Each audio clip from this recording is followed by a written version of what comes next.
All right, guys, you know, so many times in the news, there's legal issues, we have questions, and now we have guys that can answer it for us. It is Chuck and Dan from Del Rio and Caraway. Good morning, guys. Thanks for being with us. Good morning. Okay, so I want to talk about this issue. There's a bill, SB 371. It was signed into law. Essentially, it changes the requirements for like rideshare drivers, the amount of insurance they have to have for what, uninsured, like $1 million down to $60,000, which is a huge reduction. But the idea is that it's going to lower the price of these rides. But I feel like this will end up in the courts at some point when there's an accident. So what you have here is you have, a corporation trying to pass off savings to themselves as savings to the consumers and saying each ride is going to be an average of $6 less. And what it really is that ride shares, we have to remember, they're not professional drivers like taxi cab drivers and limo drivers and things like that. These are regular people that are taking this on. So when you're getting into their car, you don't know what their professional experience is and things of that nature. But you do know that if something bad was to happen, I know that there's at least $1 million in insurance that can cover me for all of my medical needs and things of that nature. They've lowered that down to $60,000 now as a means of saving money. And now you are now in a car with a non-professional driver driving around with only $60,000 in coverage. You got to think your average emergency room visit is probably between $20,000 and $50,000. So that's not even really going to cover the bills when it comes to just the emergency room alone. So let's say you get injured in a crash, your bills are more than $60,000. Now what? Your resort is to sue the driver or sue the rideshare company and try to get the rest? That's a very good question. It's going to be a case-by-case basis, but really what it is it's a cap. And when there's a cap that's $60,000, there's not really a lot that you can do. There are certain things that you can do with regards to what's called bad faith claims, but those are pretty rare, and you have to kind of go after them aggressively, and the insurance companies have to do a lot of things wrong in order to be able to pursue those.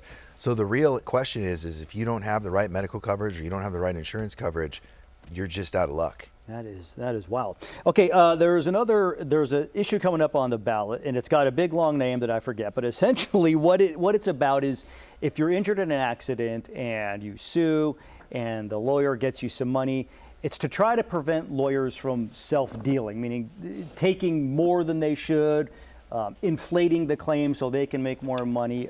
This again seems like for lawyers this is a touchy issue. So I'll be very frank. This, to most lawyers, is an issue where one corporation has decided to go ahead and abuse the initiative process and use deceptive titling to try to go ahead and pass their agenda.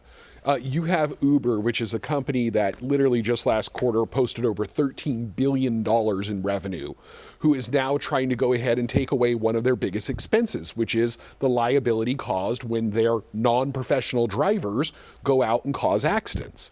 What they're doing is they're selling this very, very cutesy title, which is, look, we're going to stop lawyer abuse. We're going to stop them taking so much. We're going to require in the Constitution that every consumer should get 75% of the funds from any settlement or any verdict. The problem is that what this does is it completely gets rid of the ability for consumers to actually be able to hire attorneys to go ahead and fight large corporations like Uber, because it's not only in Uber cases. This is a universally applied thing in all personal injury cases, all car accident cases in California. And so what you're having here is you're having an unrealistic amount put into one pool, which therefore now means there's no way to cover everything else that comes out of these. The medical bills, the attorneys, court costs, everything else that comes out of this is now being compressed into a way that it can't happen. So really what this is, it's a pretty way to package the idea that we can go ahead and make a future where consumers can't fight back against corporations who go out and cause negligence and don't want to have to pay for it. That is interesting. Gentlemen, thank you so much. We appreciate the insights. We'll get back to you guys. Court. All right. Thank you so much.